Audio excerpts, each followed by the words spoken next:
સ્તવન કરું, સ્તવન કરું, સ્તવન કરું ઈસુ તારું. વચન સુણીને ગ્રહણ કરું સહુ, તેને પંથે ચાલું. સ્તવન કરું, સ્તવન કરું, સ્તવન કરું ઈસુ તારું. વાલા મિત્રો, આપ સર્વને મારા પ્રેમ ભર્યા નમસ્કાર. મને આશા છે કે આજે પણ આપ બાઇબલ અભ્યાસ માટે તૈયાર હશો. હું આ કાર્યક્રમમાં તમારું હાર્દિક સ્વાગત કરું છું. મિત્રો, ગત અભ્યાસમાં આપણે ઈસુ ખ્રિસ્તના પુનરાગમન વિશે અને ન્યાયકાળ વિશે જોઈ ગયા. હવે આજના અભ્યાસમાં આગળ વધતા આપણે બીજો થેસાલોનિકી 3 તેનો 1 થી 7 કલમોનો અભ્યાસ કરીશું, જેમાં સંત પાઉલ આપણને જણાવે છે કે દરેક વિશ્વાસીએ દુનિયા અને શૈતાન તરફથી ભારે વિરોધનો સામનો કરવો પડશે. તેથી આપણા આત્મિક આગેવાનો માટે આપણે નિયમિતપણે પ્રાર્થના કરવી જોઈએ અને એક જવાબદાર વ્યક્તિ તરીકેની જીવનશૈલી અપનાવવી જોઈએ. તો ચાલો આજના અભ્યાસમાં આગળ વધીએ.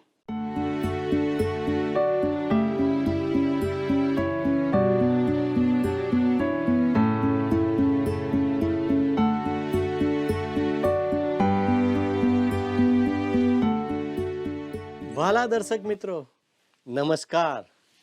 આ કાર્યક્રમ મારફતે આપને મળતા મને ખૂબ જ આનંદ થાય છે. આજના અભ્યાસનો મુખ્ય વિષય છે ખ્રિસ્તના આગમનની વ્યવહારિકતા.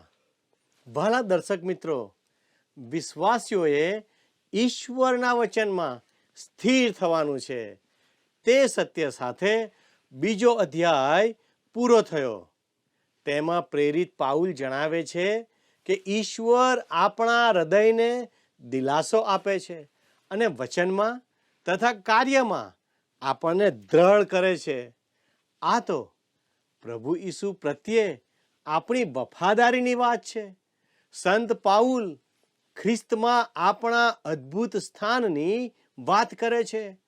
બીજો થેસાલોનિકી બીજો અધ્યાય 13 અને 14માં તેઓ લખે છે, કેમ કે આત્માના પવિત્રીકરણ વડે તથા સત્ય પરના વિશ્વાસ વડે તારણને અર્થે દેવે તમને આરંભથી પસંદ કર્યા, અને એટલા માટે તેણે તમને આપણા પ્રભુ ઈસુ ખ્રિસ્તનો મહિમા પામવાને અર્થે અમારી સુવાર્તા દ્વારા તેડ્યા છે.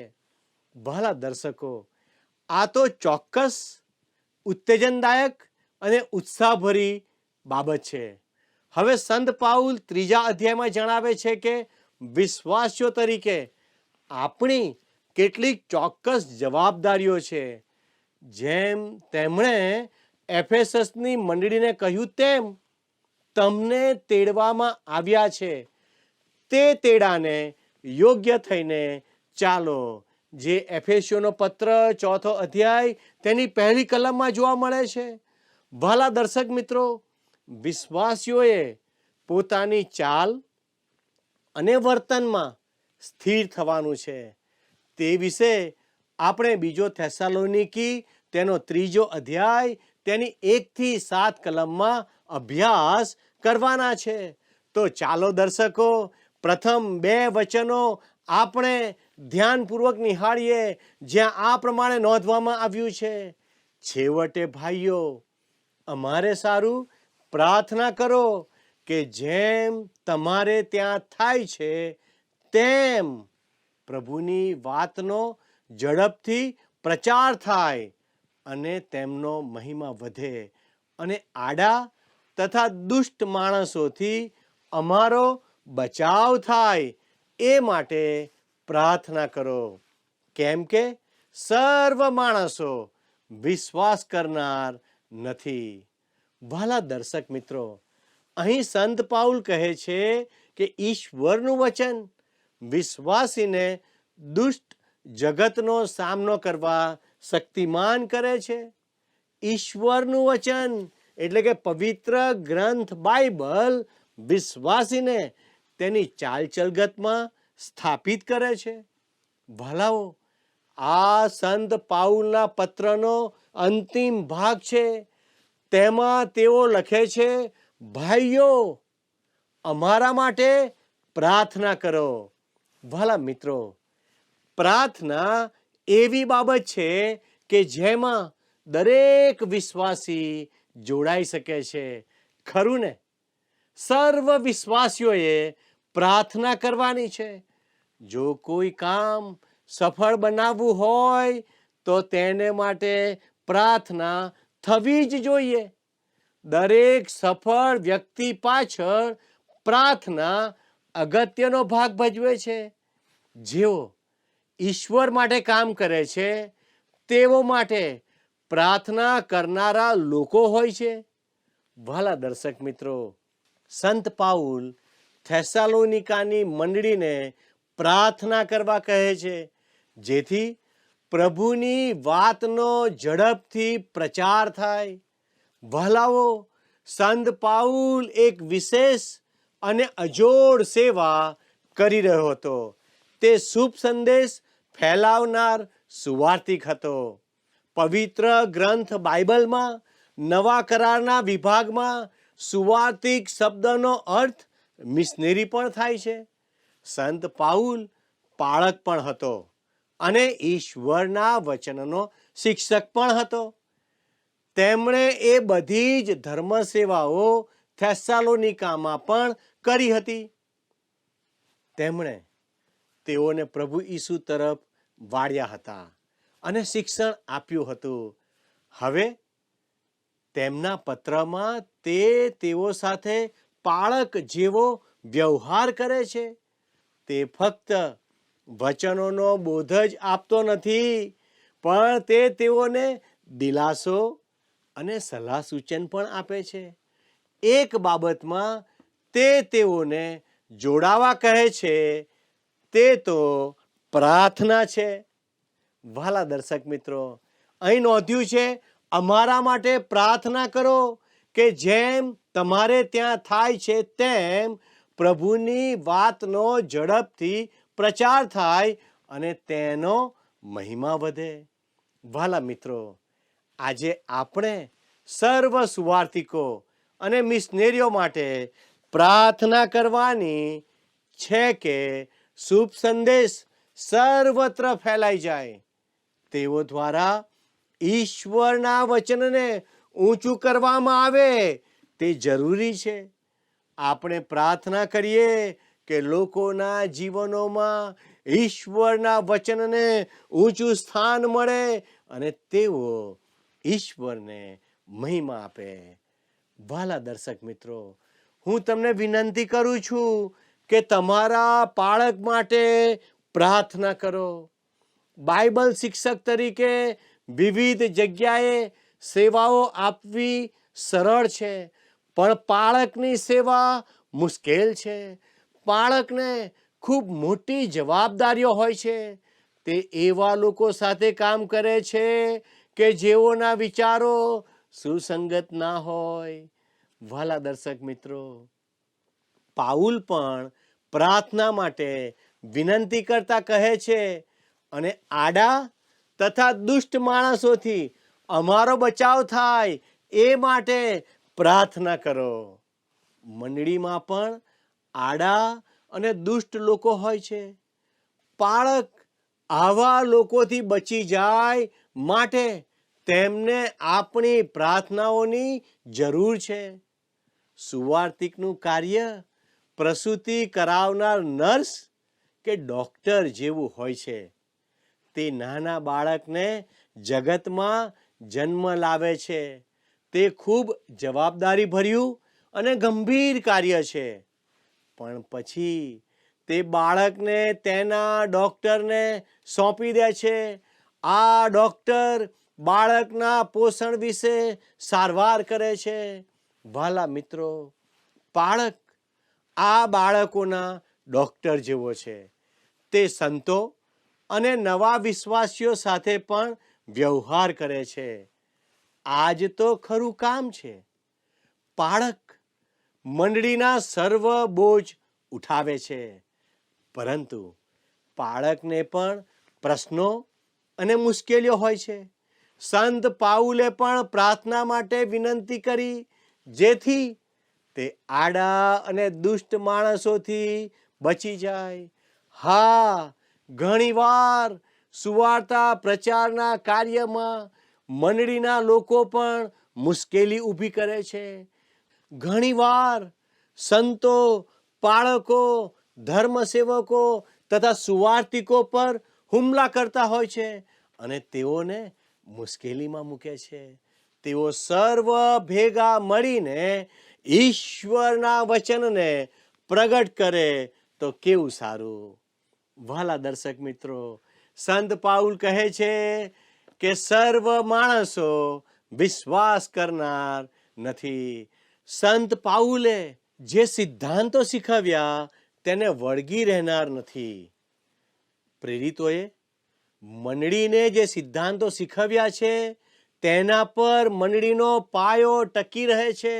તેથી આપણે તે સિદ્ધાંતોને શીખવવાના છે અને તેનો બોધ આપવાનો છે. વહાલા દર્શક મિત્રો, ખ્રિસ્તના આગમનના સત્યને વળગી રહેવું અને તેના પ્રગટીકરણ પર પ્રેમ કરવો તે એક બાબત છે, પણ તે મહાન સત્યને યોગ્ય થઈને ચાલવું અને જીવવું તે બીજી બાબત છે. વહાલા દર્શક મિત્રો, સંત પાઉલ થેસાલોનિકીઓની મંડળીને આ બાબત લખી રહ્યો છે. જો આપણે ખ્રિસ્તના આગમન પર ખરેખર પ્રેમ કરીશું તો આપણે ઈશ્વર સાથેના આપણા સંબંધ વડે અને આ જીવન દરમિયાન આપણી ચાલ ચલગત વડે તે સાબિત કરી શકીશું. વહાલા દર્શક મિત્રો, બીજો થેસાલોનિકી તેનો 3 અધ્યાય તેની 3 કલમ જણાવે છે, પણ પ્રભુ વિશ્વાસનીય છે, તે તમને દ્રઢ કરશે ને દુષ્ટ શૈતાનથી તમારું રક્ષણ કરશે. વહાલા દર્શકો, આ તો ખૂબ જ અજાયબ જેવું છે. મેં પ્રભુને મારા જીવનમાં ઘણીવાર દુઃખી કર્યા છે, પણ તેમણે કદી મને નીચે પડવા દીધો નથી. તે વિશ્વાસુ છે ને હંમેશ વિશ્વાસુ રહેશે. વિશ્વાસીઓએ આ નાની કલમનો દાવો કરવો જોઈએ. પ્રભુ તો વિશ્વાસુ છે, તે તમને દ્રઢ કરશે. વિશ્વાસીઓએ દ્રઢ અને સ્થાપિત થવાનું છે. અત્યારે કુટુંબ અથવા ઘર અસ્તવ્યસ્ત બની રહ્યા છે. મંડળી પણ મંદ પડી ગઈ છે અને વિશ્વાસીઓ પણ અસ્થિર છે. પણ આપણે સૌએ દ્રઢ અને મજબૂત થવાનું છે. વહાલા દર્શક મિત્રો, આપણે કેવી રીતે દ્રઢ થઈ શકીએ? ઈશ્વરના વચનની નજીક આવીને તથા આપણા જીવનમાં તેની અસર પામીને. ઈશ્વર પોતાના વચન દ્વારા કાર્ય કરે છે. ઈશ્વરનું વચન તમને ભૂંડાથી બચાવશે. કોઈકે કહ્યું છે, બાઇબલ તમને પાપથી દૂર રાખશે અને પાપ તમને બાઇબલથી દૂર રાખશે. વહાલા દર્શક મિત્રો, કેટલું અદ્ભુત વાક્ય છે આ. આવો બીજો થેસાલોનિકી 3-4 કલમમાં સંત પાઉલ શું લખે છે તે નિહાળીએ. જે આજ્ઞા અમે કરીએ છીએ તે તમે પાળો છો અને પાળશો, એવો તમારા વિશે અમે પ્રભુમાં ભરોસો રાખીએ છીએ. વિશ્વાસીઓને કેટલીક બાબતો કરવાનું ફરમાન કરવામાં આવે છે અને તેઓ માટે ખાસ આજ્ઞાઓ આપવામાં આવી છે. થેસાલોનિકીઓના પ્રથમ પત્રમાં આપણે જોયું કે 5મા અધ્યાયમાં સંત પાઉલે 22 આજ્ઞાઓ નોંધી છે. આ 22 આજ્ઞાઓ આપણે પાળવાની છે. આ તો ઈશ્વરની આજ્ઞાઓ છે. પ્રભુ ઈસુએ કહ્યું જો તમે મારા પર પ્રેમ કરો છો તો તમે મારી આજ્ઞાઓ પાળશો. યોહાનની લખેલી સુવાર્તા 14મો અધ્યાય તેની 15મી કલમમાં આ નોંધવામાં આવ્યું છે. સંત પાઉલે તેઓને ખાતરી સાથે પ્રભુને સોંપ્યા કે તેઓ આજ્ઞા પાળે છે અને ભવિષ્યમાં પણ પાળશે. આ થેસાલોનિકીઓની મંડળીની અદ્ભુત સાક્ષી હતી અને તેઓ આ સાક્ષી જાળવી રાખશે તે પણ પાઉલને ખાતરી હતી. હવે આપણે બીજો થેસાલોનિકીઓનો પત્ર તેનો 3જો અધ્યાય 5મી કલમ તરફ ફરીએ, જ્યાં આ પ્રમાણે નોંધ્યું છે, પ્રભુ તમારા હૃદયોને દેવના પ્રેમ તરફ તથા ખ્રિસ્તની ધીરજ તરફ દોરો. વાલા દર્શક મિત્રો, દરેક વિશ્વાસીએ ઈશ્વરના પ્રેમમાં ચાલવાનું છે. જો તમે આજે ઈશ્વરના પ્રેમના પ્રકાશમાં ચાલી રહ્યા છો તો ઈશ્વરનો પ્રેમ તમારા હૃદય પર વિશાળ રીતે છવાયો છે. તમે જાણો છો કે ઈશ્વર તમારા પર પ્રેમ કરે છે અને તમે પવિત્ર આત્માના પરાક્રમથી તે પ્રેમ પ્રદર્શિત કરી શકો છો, કેમ કે ઈશ્વરનો આત્મા જ ઈશ્વરના પ્રેમને આપણા માટે વાસ્તવિક બનાવશે. વહાલા દર્શક મિત્રો, પ્રેમ એ પવિત્ર આત્માનું ફળ છે. તમે સ્વાભાવિક રીતે ગમે તે વ્યક્તિને પ્રેમ કરી શકતા નથી અને ઈશ્વર પણ આપણી પાસે આવી અપેક્ષા રાખતા નથી. સંત પાઉલે ફિલિપીઓના વિશ્વાસીઓને લખ્યું કે આપણો પ્રેમ ન્યાયી હોવો જોઈએ. તેનો અર્થ કે આપણે આપણી આજુબાજુના લોકો પર પ્રેમ કરતા કાળજી રાખવી જોઈએ, કારણ કે એવા લોકો પણ હોય છે જેઓ આપણો ઉદાર પ્રેમની સામે આપણને નુકસાન પણ કરે છે. વાલા દર્શક મિત્રો, અહીં સંત પાઉલ લખે છે, ખ્રિસ્તની ધીરજ તરફ દોરો. તેનો અર્થ એ નથી કે તમે ભવિષ્યના જુદા જુદા યુગો અને સમયગાળા વિશે દલીલ કરો, પણ તમારે તો ખ્રિસ્તના આગમનની ધીરજથી વાટ જોવાની છે. આ તો અજાયબ કલમ છે, ખરું ને મિત્રો? વાલા દર્શક મિત્રો, બીજો થેસાલોનિકીનો પત્ર તેનો 3જો અધ્યાય તેની 6ઠી કલમમાં સંત પાઉલ આ પ્રમાણે લખે છે, હવે ભાઈઓ, આપણા પ્રભુ ઈસુ ખ્રિસ્તને નામે અમે તમને આજ્ઞા કરીએ છીએ કે જે ભાઈ આડો ચાલે છે અને અમે આપેલા શિક્ષણ પ્રમાણે ચાલતો નથી તેનાથી તમે અલગ રહો. હવે ભાઈઓ, અમે તમને આજ્ઞા કરીએ છીએ. અહીં સંત પાઉલ સીધી જ વાત કરે છે. વિશ્વાસીઓએ અવ્યવસ્થિત અથવા આડા અવળા ચાલવાનું નથી. ફરીથી સાંભળો, વિશ્વાસીએ અવ્યવસ્થિત અથવા આડા અવળા ચાલવાનું નથી. વિશ્વાસી વ્યક્તિ જ્યારે વચન કે સાક્ષીની સેવા માટે કુટેવોમાં ફસાયેલા પાસે જાય ત્યારે તેઓની આદતોમાં પોતે પડવાનું નથી. આપણે તેઓથી અલગ જ રહેવાનું છે અને સાક્ષી આપવાની છે.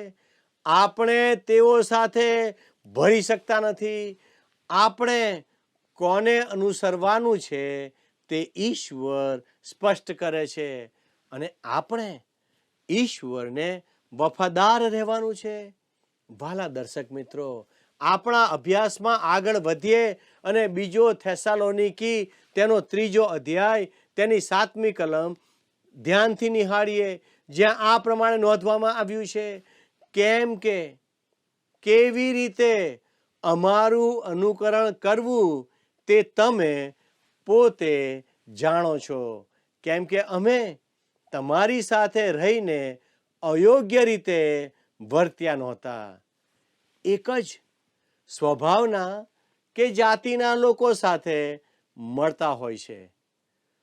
તમે તમારી આજુબાજુ જે લોકો રહેતા હોય તેના જેવા બનો છો, જેથી વિશ્વાસીઓએ જે સંગતમાં તેઓ ભળે છે તેનાથી સાવધ રહેવું જોઈએ. કયા લોકો સાથે આપણે હળીએ મળીએ છીએ તે વિશે કાળજી આપણે રાખવી જોઈએ. વહાલા દર્શક મિત્રો, આજે વિચાર કરો કે તમારું જીવન કેવું છે. તમે કેવા લોકોની સંગતમાં રહો છો અને કેવી બાબતોનું અનુકરણ કરો છો.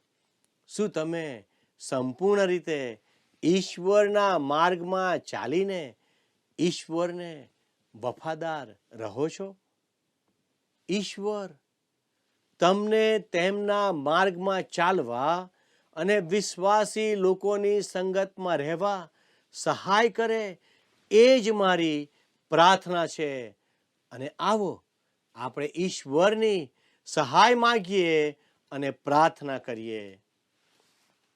વહાલા ઈશ્વર પિતા, અમે તમારો આભાર માનીએ છીએ, કારણ કે તમે અમને તમારું વચન અમારી માતૃભાષામાં આપ્યું, જેથી કરીને અમે તેને વાંચી શકીએ, તેને સમજી શકીએ. અને પવિત્ર દેવ, તમે અમને મદદ કરો કે અમે તે વચનનું અનુકરણ કરીને જીવન જીવનાર બાળકો બનીએ. પરાક્રમી પ્રભુ, અમારા દરેક દર્શક મિત્રોને તમે સંભાળો, એમની જરૂરિયાતને પરિપૂર્ણ કરો, એમના કુટુંબને તમારા સામર્થ્યથી ભરપૂર કરો. અને આ દિવસોમાં પવિત્ર દેવ, અમારા બાળકો નવા શૈક્ષણિક વર્ષમાં પ્રવેશ કરી રહ્યા છે, ત્યારે દેવ અમારા દરેક બાળકોને અભ્યાસમાં મદદ કરો. તમે એમને તમારી કૃપામાં રાખો. અમે તમારા હાથોમાં સોંપાઈએ છીએ. અમારા દરેક દર્શક મિત્રોને તમારી કૃપામાં રાખો. અમારી આ પ્રાર્થના ઈસુના નામમાં માગીએ છીએ, માટે સાંભળો ને સ્વીકાર કરો. આમેન. ઈશ્વર આપની સહાય કરો. આમેન.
अपराध हमारा केवा भयंकर निश्चय थाशे नाश।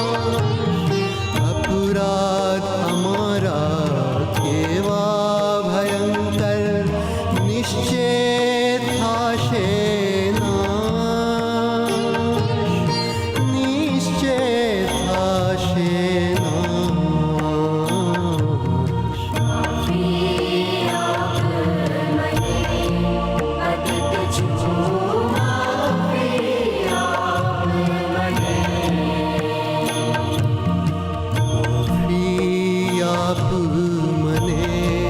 पतित छूं माफी आप मने।